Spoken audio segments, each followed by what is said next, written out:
ಬಹಳ ಇವೆ. ಅದರಿಂದ ಮಳೆಗಾಲದಲ್ಲಿ ಸೊಳ್ಳೆ ಕಾಟ ಜಾಸ್ತಿ, ಇದರಿಂದ ಜನರಿಗೆ ರೋಗಗಳು ಬರುತ್ತವೆ. ಅದಕ್ಕಾಗಿ ತೆರೆದ ಚರಂಡಿಗಳನ್ನು ಮುಚ್ಚಬೇಕು. ನಮ್ಮ ಊರಿನ ಜನರಿಗೆ ಮನೆ ಕಟ್ಟಲು ಸರ್ಕಾರದಿಂದ ಹಣ ಬರುತ್ತಿಲ್ಲ, ಹಾಗಾಗಿ ಜನರಿಗೆ ಸರ್ಕಾರದಿಂದ ಹಣ ಬೇಗನೆ ಬರುವ ಹಾಗೆ ಮಾಡಬೇಕಂತ ಕೇಳ್ಕೊಳ್ತಾ ಇದ್ದೀನಿ. ಒಬ್ಬ ವಿದ್ಯಾರ್ಥಿಯ ಒಂದು ಆಲೋಚನೆ ಸರ್ ಇದು. ಥ್ಯಾಂಕ್ ಯು, ತುಂಬಾ ಚೆನ್ನಾಗಿ ಪ್ರಶ್ನೆ ಕೇಳಿದ್ರಿ. ಇನ್ನೊಬ್ಬ ವಿದ್ಯಾರ್ಥಿ ಬರೆದಿದ್ದಾರೆ ಇಲ್ಲಿ, ನಾವು ದಾರಿಯಲ್ಲಿ ಓಡಾಡುವಾಗ ರೋಡಿನ ಅಕ್ಕಪಕ್ಕದಲ್ಲಿ ಅಂದ್ರೆ ರೋಡಿನ ಬದಿ ತಿಪ್ಪೆ ಇರುತ್ತದೆ ಮತ್ತು ಅಲ್ಲಿ ಕಸ ಹಾಕ್ತಾರೆ, ಸತ್ತ ಪ್ರಾಣಿಗಳನ್ನ ಬಿಸಾಡ್ತಾರೆ, ಅಲ್ಲಿ ವಾಸನೆ ಬರ್ತದೆ. ಅದು ಯಾವುದು ಆಗಬಾರದೆಂದರೆ ಸರ್ಕಾರವು ರೋಡಿನ ಬದಿ ಗಿಡಗಳನ್ನು ನೆಟ್ಟು ಅವುಗಳ ಸುತ್ತ ಒಂದು ತಂತಿಯನ್ನ ಕಟ್ಟಿ ಬರೀ ವಿದ್ಯಾರ್ಥಿಗಳಿಗೆ ಅಷ್ಟೇ ಓಡಾಡ್ಲಿಕ್ಕೆ ದಾರಿ ಮಾಡಿಕೊಡ್ಬೇಕು ಅಂತ ಕೇಳ್ಕೊಳ್ತಾ ಇದ್ದೇನೆ.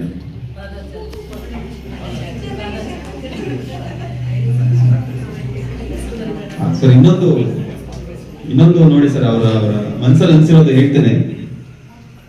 ಈ ವಿಚಾರವು ನನಗೆ ಸರಿಯೋ ತಪ್ಪೋ ಗೊತ್ತಿಲ್ಲ, ಆದ್ರೂ ಹೇಳ್ತೇನೆ, ಎಲ್ಲ ದೊಡ್ಡ ವ್ಯಕ್ತಿಗಳು 1 ತಿಂಗಳು ಬಡವರ ರೀತಿ ಬದುಕಬೇಕು.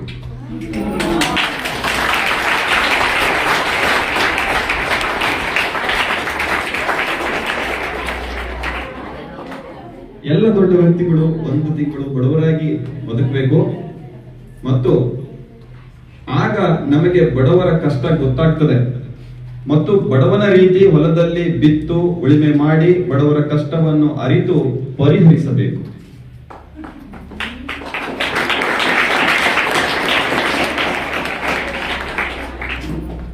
ಈ ವಿಚಾರ ಸರಿಯೋ ತಪ್ಪೋ ನನಗೆ ಗೊತ್ತಿಲ್ಲ. ಮೈಕ್ ಹಿಡಿದ್ರು ನನಗೇನು ಗೊತ್ತಾಗ್ತಾ ಇಲ್ಲ, ಕೂತಿರೋ ಸರ್ ಗೊತ್ತಾಗ್ತದೆ, ಅದಕ್ಕೆ ಉತ್ತರ ಅವರು ಕೊಡ್ತಾರೆ. ನಮ್ಮ ದೇಶದಲ್ಲಿ ಎಲ್ಲ ಗ್ರಾಮಗಳಲ್ಲಿ ಸರ್ಕಾರವು ಜನರಿಗೆ ತಂದ ಕಾಯ್ದೆಗಳನ್ನ ಅನುಭವಿಸಲು ಸಾಧ್ಯವಾಗುತ್ತಿಲ್ಲ. ಯಾಕಂದ್ರೆ ಸರ್ಕಾರದ ಎಂಪ್ಲಾಯಿಗಳು ಬಡವರಿಂದ ಲಂಚಗಳನ್ನು ತೆಗೆದುಕೊಳ್ತಾರೆ, ಅದು ನಿಲ್ಲಬೇಕು. ದೊಡ್ಡ ಕಣಪ್ಪ, ನೀನು ಯಾರು ಬರ್ತಿದ್ಯಾ?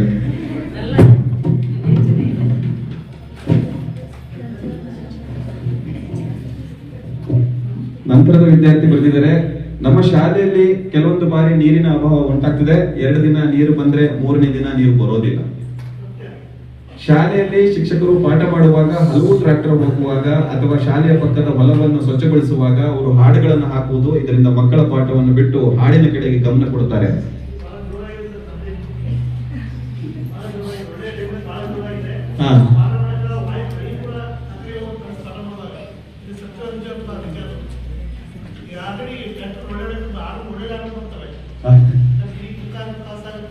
ನಿಮ್ಮ ಪಾಠ ಅವರಿಗೆ ಜೋಗಳಾಡ್ದಂಗೆ ಆಗುತ್ತಲ್ಲ.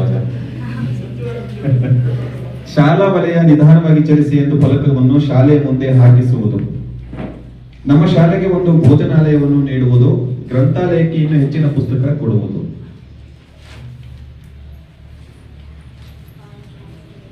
ಕಾರ್ಯಕ್ರಮ ಸಮಸ್ಯೆಗಳು, ನಮ್ಮ ಗ್ರಾಮದಲ್ಲಿ ದೊಡ್ಡ ದೊಡ್ಡ ಕಾಯಿಲೆಗಳಿಗೆ ಚಿಕಿತ್ಸೆ ದೊರೆಯುವುದಿಲ್ಲ. ಇದರಿಂದಾಗಿ ಬೇರೆ ಊರಿಗೆ ಹೋಗಬೇಕಾಗುತ್ತದೆ. ನಮಗೆ ಒಂದು ಆಸ್ಪತ್ರೆ ಬೇಕಾಗುತ್ತದೆ, ಡಯಾಲಿಸಿಸ್, ಕ್ಯಾನ್ಸರ್ ಮುಂತಾದವು.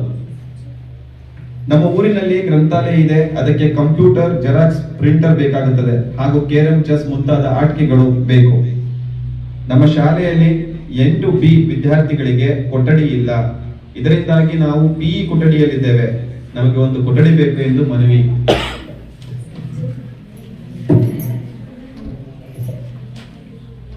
ನಮ್ಮ ಶಾಲೆಯ ಮುಂದೆ ಮತ್ತೊಬ್ಬ ವಿದ್ಯಾರ್ಥಿ ಬರೆದಿರುವಂತದ್ದು, ನಮ್ಮ ಶಾಲೆಯ ಮುಂದೆ ವಾಹನ ಚಲಿಸುವ ಕಾರಣ ಅದರ ಶಬ್ದವು ಮತ್ತು ಟ್ರ್ಯಾಕ್ಟರ್ ನಲ್ಲಿ ಫಿಲ್ಮ್ ಹಾಡುಗಳನ್ನು ಹಾಕುವ ಕಾರಣ ಮಕ್ಕಳು ಅದರ ಕಡೆಗೆ ಗಮನ ಕೊಡುತ್ತಾರೆ.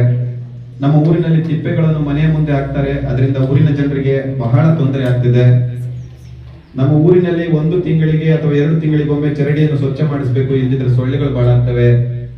ನಮ್ಮ ಶಾಲೆಯಲ್ಲಿ ಒಂದು ನೃತ್ಯ ವೇದಿಕೆ ಬೇಕಾಗಿದೆ ಮತ್ತು ಅಲ್ಲಿ ಬಿಸಿಲು ಜಾಸ್ತಿ ಇರುವ ಕಾರಣ ನಮಗೆ ಮೇಲ್ಛಾವಣಿ ಅವಶ್ಯಕತೆ ಇದೆ. ನಮ್ಮ ಶಾಲೆಯಲ್ಲಿ ಕ್ರೀಡಾಂಗಣದಲ್ಲಿ ಭತ್ತವನ್ನು ರಾಶಿ ಮಾಡ್ತಾರೆ, ಅದರಿಂದ ನಮಗೆ ಆಟ ಮಾಡಲು ತೊಂದರೆ ಆಗ್ತಿದೆ. ನಮ್ಮ ಊರಿನಲ್ಲಿ ಅಂದ್ರೆ ಕತ್ಲಗೆರೆ ಗ್ರಾಮದಲ್ಲಿ ಸರ್ಕಾರಿ ಶಾಲೆಯಲ್ಲಿ PE ಟೀಚರ್ ಇರುವುದಿಲ್ಲ, ಕಾರಣ ಮಕ್ಕಳಿಗೆ ಕ್ರೀಡೆಯಲ್ಲಿ ಆಡುವುದು ಅವರಿಗೆ ಅವಕಾಶ ಸಿಗ್ತಿಲ್ಲ. ಆದ ಕಾರಣ ಈ ಶಾಲೆಯಲ್ಲಿ PT ಟೀಚರ್ ಅವಶ್ಯಕತೆ ಇದೆ.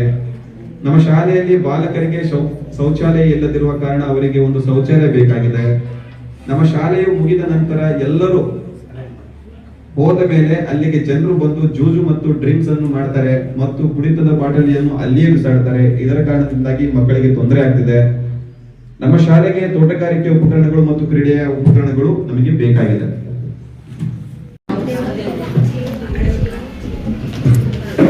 ಎಲ್ಲರಿಗೂ ಶುಭೋದಯ. ಇವತ್ತಿನ ಈ ಕಾರ್ಯಕ್ರಮವನ್ನು ಸ್ವಚ್ಛ ಭಾರತ್ ಅಭಿಯಾನದ ವಿಚಾರದ ಬಗ್ಗೆ ಚರ್ಚೆ ಮಾಡೋಣ. ಎಲ್ಲಾ ಗ್ರಾಮಸ್ಥರಲ್ಲಿ ಒಂದು ವಿನಂತಿ: ಕಸ ವಿಲೇವಾರಿ ಬಾಕಿ ಮೊತ್ತವು ಬಂದಿರುವುದಿಲ್ಲ. ಎಲ್ಲಾ ಗ್ರಾಮಸ್ಥರು ನೀಡಬೇಕು ಎಂದು ವಿನಂತಿ ಮಾಡಿಕೊಳ್ಳುತ್ತೇನೆ. ಕಸದ ವಿಲೇವಾರಿ ಹಣವನ್ನು ಕೊಟ್ಟಿದ್ದೇವೆ. ಮೇಡಮ್, ನೀನು ಕಸದ ಹಣ ಕೊಟ್ಟಿದ್ದೀಯಾ? ಅದಕ್ಕೆ ನೀನು ಮಾತನಾಡ್ತಿದ್ದೀಯಾ? ನಾನು ಕಸ ಹಾಕೋದಿಲ್ಲ, ಹಾಕಿಲ್ಲ, ಹಾಗಾಗಿ ನಾನು ಕಸದ ಹಣ ಕೊಡೋದಿಲ್ಲ. ಇಲ್ಲ ನೋಡಿ, ಇದು ನನ್ನ ಮನೆ ಸಮಸ್ಯೆ ಅಲ್ಲ, ನಿಮ್ಮ ಗ್ರಾಮದ ಸಮಸ್ಯೆ. ನಿಮ್ಮ ಗ್ರಾಮ ರೋಗ ಮುಕ್ತವಾಗಿ ಹಾಗೂ ಸ್ವಚ್ಛವಾಗಿ ಇರಬೇಕು ಎಂದರೆ ನೀವು ಕಸದ ವಿಲೇವಾರಿ ಹಣವನ್ನು ಕೊಡಲೇಬೇಕು. ಇದು ಸರ್ಕಾರದ ಆದೇಶವಾಗಿರುತ್ತದೆ ಸರ್. ಆಯ್ತು ಮೇಡಮ್, ನೀವು ಹೇಳಿದ ಹಾಗೆ ನಮ್ಮ ಊರಿನ ಸುತ್ತಮುತ್ತಲು ತಿಪ್ಪೆಗಳು ಮತ್ತು ದನಕರುಗಳನ್ನು ಊರಿನ ರಸ್ತೆಯ ಬದಿಯಲ್ಲೇ ಕಟ್ಟುತ್ತಿದ್ದಾರೆ. ಇದು ನಿಮ್ಮ ಗಮನಕ್ಕೆ ಬಂದಿದೆಯೋ ಇಲ್ಲವೋ ಗೊತ್ತಿಲ್ಲ. ಮೆಂಬರ್ಗಳ ಗಮನಕ್ಕೂ ಬಂದಿದೆಯೋ ಇಲ್ಲವೋ ಗೊತ್ತಿಲ್ಲ. ಆದರೆ ದುಡ್ಡು ಕೊಡಿ ಅಂತ ಮಾತಾ ಕೇಳ್ತೀರಿ. ಇದಕ್ಕೆ ನೀವೇನ್ ಹೇಳ್ತೀರಿ? ಇಲ್ಲ ಸರ್, ನಾವು ಅವರನ್ನು ಕೇಳಿದ್ದೀವಿ, ಹೇಳಿದ್ದೀವಿ. ಅವರು ಒಬ್ಬೊಬ್ಬರು ಒಂದೊಂದು ಕಾರಣ ಹೇಳ್ತಾರೆ. ಅವರು ದನ ಕಟ್ಟೋಕೆ, ತಿಪ್ಪೆ ಹಾಕೋಕೆ ಜಾಗ ಇಲ್ಲ ಅಂತ ನನ್ನ ಹತ್ರ ಅವರ ಅಳಲನ್ನು ತೋಡ್ಕೊಂಡ್ರು. ಅದಕ್ಕೆ ನಾನು ಅವರಿಗೆ ಸ್ವಲ್ಪ ಕಾಲಾವಕಾಶ ಕೊಟ್ಟಿದ್ದೇನೆ. ಅವರು ಆ ಕಾಲ ಮುಗಿಯೋದ್ರೊಳಗೆ ತೆಗಿಲಿಲ್ಲ ಅಂದ್ರೆ ನಾನು ಅವರಿಗೆ ಕಾನೂನು ಕ್ರಮ ಕೈಗೊಳ್ತೀನಿ ಸರ್. ಮೇಡಮ್ ಅವರೇ, ಅದೊಂದೇ ಇಲ್ಲ, ಮನೆಯಲ್ಲೇ ಶೌಚಾಲಯ ಇದ್ದರೂ ಹೊರಗಡೆ ಬಂದು ಬಹಿರ್ದಶಿಗೆ ಬರುತ್ತಾರಲ್ಲ, ಅವ್ರನ್ನ ಮೊದಲು ನಿಲ್ಲಿಸಿ. ಏಕೆಂದ್ರೆ ನಮ್ಮ ಮನೆ ಸುತ್ತಮುತ್ತ ಗಬ್ಬುನಾಥ ಹೊಡಿತಿರುತ್ತದೆ. ಅವ್ರ ಮನೆಯಲ್ಲೇ ಶೌಚಾಲಯ ಇದ್ದರೂ ಬಳಸ್ತಿದ್ರೆ ಅದನ್ನ ಕೆಡಿಸ್ಬಿಡಿ, ಇಲ್ಲಾಂದ್ರೆ ಕಟ್ಟಿಸ್ಕೊಡಿ. ಆಯ್ತು, ನೀವು ಹೇಳಿದಂತೆ ಸ್ವಚ್ಛತೆಗೆ ಸಂಬಂಧಪಟ್ಟ ಎಲ್ಲಾ ಕ್ರಮಗಳನ್ನು ಕೈಗೊಳ್ತೇನೆ. ಎಲ್ಲಾ ಗ್ರಾಮಸ್ಥರು ಸ್ವಚ್ಛತಾ ಶುಲ್ಕವನ್ನು ಕೊಟ್ಟು ನಮಗೆ ಸಹಕರಿಸಬೇಕು ಎಂದು ಹೇಳಿಕೊಳ್ಳುತ್ತೇನೆ. ಮೇಡಮ್, ಹಾಗೇನೆ ನೀರಿನ ಕಂದಾಯವನ್ನು ಕೊಡಲು ಹೇಳಿ. ಜವಾನರಿಗೆ ನೀರ್ಗಂಟಿಗಳಿಗೆ ಇನ್ನೂ ಸಂಬಳ ಕೊಟ್ಟಿಲ್ಲ. ನೀರಿನ ಕಂದಾಯ, ಮನೆ ಕಂದಾಯ ಕೇಳಕ್ ಬರುತ್ತೆ. ಒಂದ್ ನಿಮಿಷ ನೀರ್ ಹೆಚ್ಚಿಗೆ ಬಿಡಕ್ ಬರಲ್ಲ. ನಿಮ್ಗೆ ಯಾಕೆ ಕೊಡ್ಬೇಕು ನಾವು ದುಡ್ಡು? ಆಯ್ತು, ಒಳ್ಳೆ ವಿಚಾರಕ್ಕೆ ಬಂದಿದ್ದೀರಾ. ಈಗ ನಮ್ಮಲ್ಲಿ ನೀರು ಎಷ್ಟು ಕೊಡೋಕೆ ಸಾಧ್ಯನೋ ಅಷ್ಟು ಕೊಟ್ಟಿದ್ದೇವೆ. ನಮ್ಮ ಶಕ್ತಿ ಮೀರಿ ಸಹ ಕೊಟ್ಟಿದ್ದೇವೆ. ಒಂದ್ ನಿಮಿಷ ಮೇಡಮ್, ನೀವ್ ಹೇಗೆ ಸಮರ್ಪಕವಾಗಿ ನೀರನ್ನು ಕೊಟ್ಟಿದ್ದೀರಿ ಅಂತ ಹೇಳ್ಕೊಂತೀರಿ? ಎಲ್ಲಿ ನೀರ್ ಬೇಡವೋ ಅಲ್ಲಿ ಸುಮ್ಮನೆ ಹರಿತಾ ಇರುತ್ತೆ, ಎಲ್ಲಿ ನೀರ್ ಬೇಕೋ ಅಲ್ಲಿ ಬರೋದೇ ಇಲ್ಲ. ಇದಕ್ಕೆ ನೀವೇನ್ ಹೇಳ್ತೀರಿ? ಆಯ್ತು ಸರ್, ಈ ಸಮಸ್ಯೆ ಬಗೆಹರಿಸಲು ಸರ್ಕಾರ ಒಂದು ಒಳ್ಳೆ ಯೋಜನೆಯನ್ನು ಹಾಕಿಕೊಂಡಿದೆ. ಅದು ಏನಪ್ಪಾ ಅಂದ್ರೆ ಸಿಟಿಯಲ್ಲಿ ಜಲಸಿರಿ ಯೋಜನೆ ಅಂತ, ಗ್ರಾಮದಲ್ಲಿ JJM ಅಂದ್ರೆ ಜಲ ಜೀವನ್ ಮಿಷನ್ ಎಂಬ ಯೋಜನೆಯನ್ನು ಜಾರಿಗೆ ತಂದಿದೆ. ಇದರ ಉದ್ದೇಶ ಏನಪ್ಪಾ ಅಂದ್ರೆ ಹರಿಯೋ ನೀರನ್ನ ಪ್ರತಿಯೊಂದು ಮನೆಗೂ ಸಮರ್ಪಕವಾಗಿ 24x7 ಗಂಟೆ ಕೊಡುವುದು. ಇದರಿಂದ ನಿಮಗೆ ಕ್ಲೋರೈಡ್ ಮುಕ್ತ ನೀರು ಸಿಗುತ್ತೆ ಸರ್. ಇದರ ಜೊತೆಗೆ ನಾವು ಮೀಟರ್ ಅನ್ನು ಕೂಡ ಅಳವಡಿಸಿದ್ದೇವೆ. ನೀವು ಎಷ್ಟು ನೀರನ್ನು ಬಳಸುತ್ತೀರೋ ಅಷ್ಟು ಮೊತ್ತವನ್ನು ನಮಗೆ ಕೊಡಬೇಕಾಗುತ್ತದೆ ಸರ್. ಒಂದ್ ನಿಮಿಷ ಮೇಡಮ್, ಎಷ್ಟು ಮೀಟರ್ ಹೊಡುತ್ತೋ ಅಷ್ಟು ನಮ್ ಕೈಲಿ ದುಡ್ಡು ಕೊಡೋಕ್ಕಾಗೋದಿಲ್ಲ. ನೀವು ನೀರನ್ನು ದುಡ್ಡು ಕೊಟ್ಟು ತರ್ತೀರಾ ಇಲ್ವಾ ತಾನೆ? ತಿಂಗಳಿಗೆ ಎಷ್ಟು ಅಂತ ನೀವು ನಿಗದಿ ಮಾಡಿ ನಾವು ಅಷ್ಟು ಹಣ ಕೊಡ್ತೀವಿ ಸರ್. ಈಗಿನ್ನೂ ಒಬ್ಬ ವ್ಯಕ್ತಿ ನೀರನ್ನು ಸಮರ್ಪಕವಾಗಿ ಬಿಟ್ಟಿಲ್ಲ ಅಂತ ನನ್ನ ಹತ್ರ ಹೇಳ್ಕೊಂಡ್ರು. ಈಗ ಈ ಯೋಜನೆ ಮುಖಾಂತರ ನಿಮಗೆ 24 ಗಂಟೆ ನೀರು ಸಿಗುತ್ತೆ ಸರ್. ದುಡ್ಡು ಕೊಡೋಕೆ ಹಿಂದೆ ಮುಂದೆ ಯೋಚನೆ ಮಾಡ್ತಿದ್ದೀರಲ್ಲ ಸರ್, ಇದರಿಂದ ನಿಮಗೆ ಉಪಯೋಗ ತುಂಬಾ ಇದೆ ಸರ್. ಇದನ್ನ ನಾವು ಅಳವಡಿಸಿರುವುದು ನೀರು ಪೋಲಾಗಬಾರದು ಅಂತ ಸರ್. ನೀವು ಮೀಟರ್ ತೆಗೆದೇ ಇದ್ರೆ ನಿಮ್ಮ ನೀರು ನಮಗೆ ಬೇಡ ಮೇಡಮ್. ಮೇಡಮ್, ನೀರ್ ಬೇಡ ಅಂತ ವ್ಯಕ್ತಿನ ಬಿಟ್ಬಿಡಿ. ನಮ್ ನೀರ್ ಕೊಡ್ದಾದ್ರೆ ನಮ್ ಒಪ್ಪಿಗೆ ಇದೆ. ಮೇಡಮ್, ಅವರ ಲೈನಿಗೆ ಬೇಕಾದ್ರೆ ನೀವು ನೀರ್ ಹಾಕಿ, ನಮ್ಮ ಹಟ್ಟಿಗೆ ನೀವು ನೀರ್ ಬಿಡಕ್ ಬಂದ್ರೆ ನಾವು ಹಾಕೋ ಪೈಪ್ ಲೈನ್ ಹಾಕೋದನ್ನು ಬಿಡಲ್ಲ, ಹಾಕೋದಕ್ಕೂ ಬಿಡಲ್ಲ. ಮುಂದೆ ಏನಾಗುತ್ತಾ ನಾವು ನೋಡ್ಕೊಂತೀವಿ ಮೇಡಮ್. ನಮಗೆ ನೀರ್ ಬೇಕಷ್ಟೇ ಮೇಡಮ್. ನೀರ್ ಬೇಡ ಮೇಡಮ್.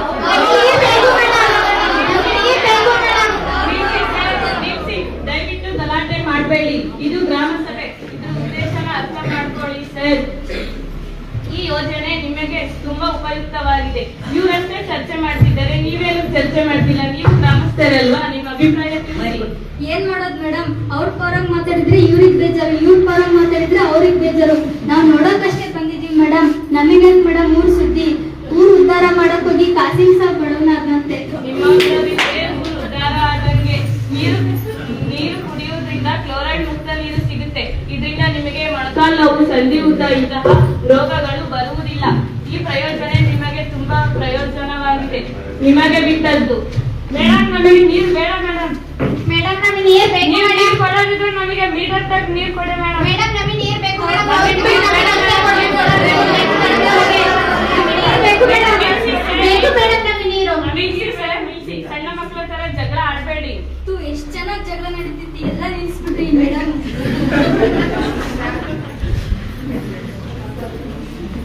ಒಳ್ಳೆ ನೆನಪು ಮಾಡಿದ್ರಿ ಮೇಡಮ್. ನಮ್ಮ ಶಾಲೆಗೆ ಮತ್ತೆ ಗ್ರಾಮಕ್ಕೆ ಏನೇನು ವ್ಯವಸ್ಥೆ ಮಾಡ್ಕೊಟ್ಟಿದ್ದೀರಿ ನೀವು? ಆಯ್ತು ಮೇಡಮ್, ಒಳ್ಳೆ ಪ್ರಶ್ನೆ. ನಮ್ಮ ಶಾಲೆಗೆ ಅಗತ್ಯವಿರುವ ಪ್ರತಿಯೊಂದನ್ನು ಮಂಜೂರು ಮಾಡಿಸಿದ್ದೇವೆ. ಶಾಲೆಯ ಆಗು ಹೋಗುಗಳನ್ನು SDMC ಅಧ್ಯಕ್ಷರೊಂದಿಗೆ ಚರ್ಚಿಸಿದ್ದೇವೆ. ಈ ವಿಚಾರವನ್ನು ನೀವು ಅಧ್ಯಕ್ಷರನ್ನು ಕೇಳಿ. ನಾನು ಕೂಡ ಶಾಲೆ ಅಭಿವೃದ್ಧಿಗೆ ಯಾವಾಗಲೂ ಸಿದ್ಧನಾಗಿದ್ದೇನೆ ಎಂದು ಅಧ್ಯಕ್ಷರಿಗೆ ತಿಳಿಸಿದ್ದೇನೆ. ಗ್ರಾಮಸ್ಥರೊಂದಿಗೆ ಚರ್ಚೆ ಮಾಡಲು ಅವಕಾಶ ಕೊಟ್ಟ ನಿಮಗೆಲ್ಲರಿಗೂ ಧನ್ಯವಾದಗಳು.